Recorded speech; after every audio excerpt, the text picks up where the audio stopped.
the Honorable Edwin Seeley, Deputy Chief of Mission, Embassy of the Republic of Liberia. The government has decided at this time to come and have a discourse with the Liberian diaspora. In its discussion to put together the strategy of development, the embassy also put together a Diaspora Assembly Advisory Board, which is attached to the embassy to deal with the issues of the diaspora.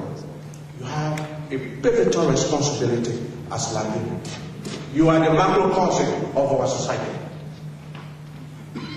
The wisdom and professionalism that lies within the Liberian diaspora is so important for the development of our country.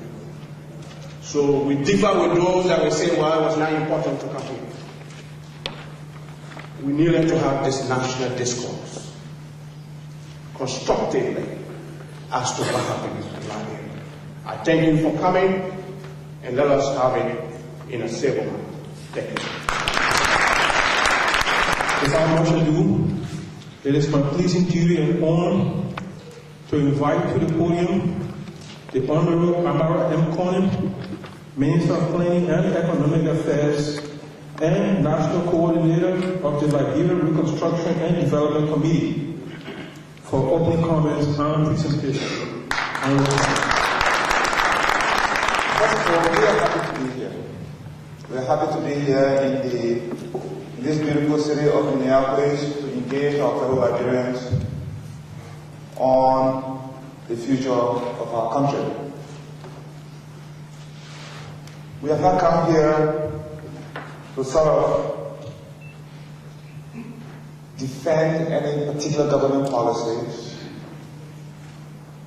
or sell anything to you, but we've come here to listen to you, to listen to your views, your suggestions, so that we can go back and share those with the President and her team so that we all can be good at what we're doing.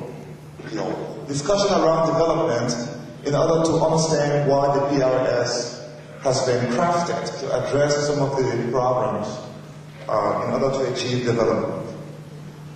So, what is development in the Liberian context?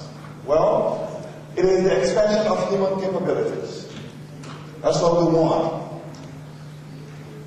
It involves education, health, freedom, security, and standard of living. So, we want everybody to do great. We want to expand human capabilities in Liberia to increase our output.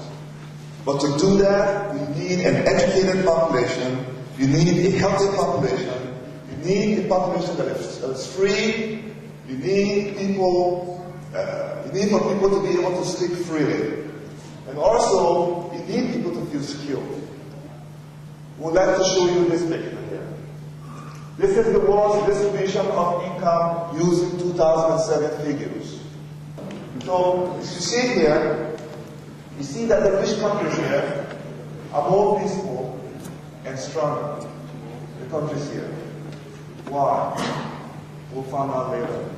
Why are the countries here richer than the countries down here? The poor countries are more fragile and less peaceful.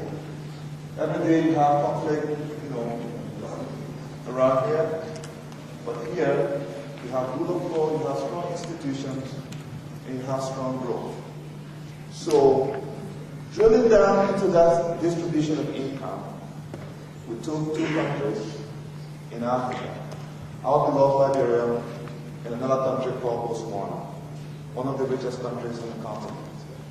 But the reason we picked Botswana, fellow Liberians, is because Botswana is a country that we must follow economically. They have more challenges than our beloved Liberia in terms of becoming a wealthy country. Here is the income per capita from $0 to $10,000 per year on this axis. Here is the year of independence. Now, we know that Liberia got independence maybe somewhere back here in 1847, but we started tracking economic data for the country in the late 1950s during the economic episode when President Tubman was president. So Liberia and Botswana started at Botswana's independence in 1966. So as we go, they crisscross here. Right here, critical.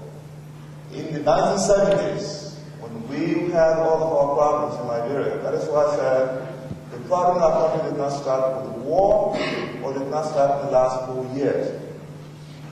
So look at the gap, fellow Liberians. How did this happen? How did it happen? It's critical to understand this. Liberia and Botswana at a glance. Liberia. I want you to focus on the red. You know about all of this. 1847 independence, we're almost 200 years old. And then we have a presidential republic. Power is concentrated in the presidency. The president does not sneeze, people don't move. So what did Botswana do? Let's find out. The key intervention there was Botswana protected property rights of actual and potential investors. And so you cannot have a system that addresses the needs of those in power and those with money. Botswana did not do that. Everybody is equal under the law. I'm sure we have the same thing here in Minneapolis. They managed diamond revenues exceptionally well. The natural resources. Botswana's biggest export is diamond. Therefore, their comparative advantage is. They manage it very well. This is the document here. This is the poverty reduction strategy. About some 300 plus interventions anchored on 4 pillars. Before we did this, we mapped poverty in the country through 3 surveys. The first was the Core Welfare Indicator Survey that measured income and the consumption of Liberia in terms of food intake. And then we did the DHS, the Demographic Health Survey, to measure access to basic services, particularly health. And then we did the PPA, the Participatory Poverty Assessment. So a lot of empirical work went into this, a lot of thinking, a lot of consultations went into this document. For the first time, Liberians got involved in developing their agenda. So it's not some government document that was developed as a condition of the World Bank or so that people say, yeah, the World Bank came to push and say, okay, if you do this, you can talk debt relief as an incentive for the government and people to do it. But it's government's own. We slept in villages, as you will see later. All over the country were doing something. We try to fix institutions first. So it's a very critical document that now we can build on to move this thing forward.